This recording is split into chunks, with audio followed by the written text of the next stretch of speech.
家好，这里是 Learn Chinese on the Go， 每天听一点中文，让学中文变得更简单。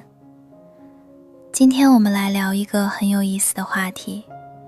这个问题很简单，但是也很大。如果今天是你最后一天上课，你会做什么？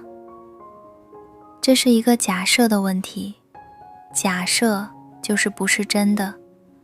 让我们一起想一想，最后一天上课，你的心情是怎样的？你会觉得很高兴吗？因为终于不用再来学校了，终于可以休息了，不用每天早上很早起床，不用做很多作业。想到这些，你可能会笑，但是你是不是也会觉得有点难过，有一点点不想离开？因为这是最后一天了，明天你就不用来这个教室了，明天你就见不到这些同学了，明天你也听不到这个老师讲课了。想到这些，你可能又会觉得有点伤心，所以心情是很复杂的，又高兴又难过。那么在这一天，你会做什么特别的事情吗？我们先从早上说起，你会和平时一样很晚才到学校吗？还是你会去得特别早？可能你会想早一点去，想多看看这个学校。你会慢慢地走进学校的大门，你会看看路边的树，你会看看学校的楼。这些你每天都看的东西，今天看起来是不是有点不一样？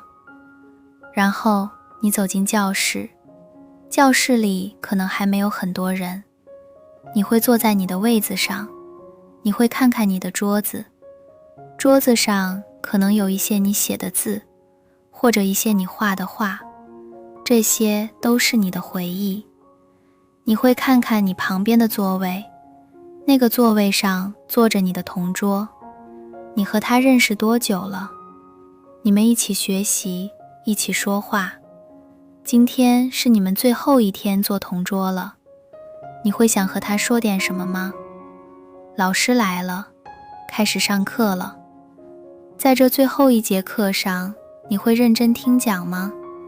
也许你会听得特别认真，你想记住老师说的每一句话，你想记住老师在黑板上写的每一个字，你会看看老师的眼睛，老师今天看起来是不是也有一点不一样？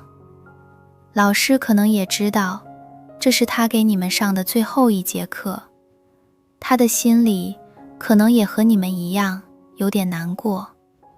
或者你可能不会认真听课，你可能会偷偷地看你的同学们，看看坐在第一排的那个女同学，她这总是很认真地学习，看看坐在最后一排的那个男同学，他总是在课堂上睡觉，看看你最好的朋友，他正在对你笑。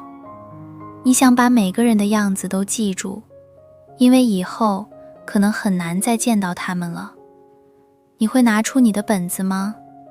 你会不会在上面写下今天的心情，写下你想对老师说的话，写下你想对朋友说的话？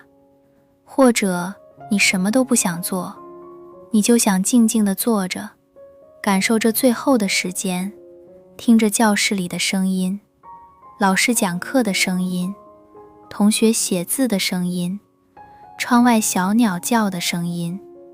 这些声音以后你可能再也听不到了。下课了，下课的铃声今天听起来是不是特别响？这声铃响了以后，你的学生生活就结束了。老师会对你们说什么？他可能会说，同学们，下课了。他可能会说，祝你们以后一切都好。他可能会说，有时间常回学校看看。听到这些话，你会不会想哭？很多同学可能都会哭。你会和你的朋友拥抱吗？拥抱一下，说一声再见，但是再见可能就是再也见不到了。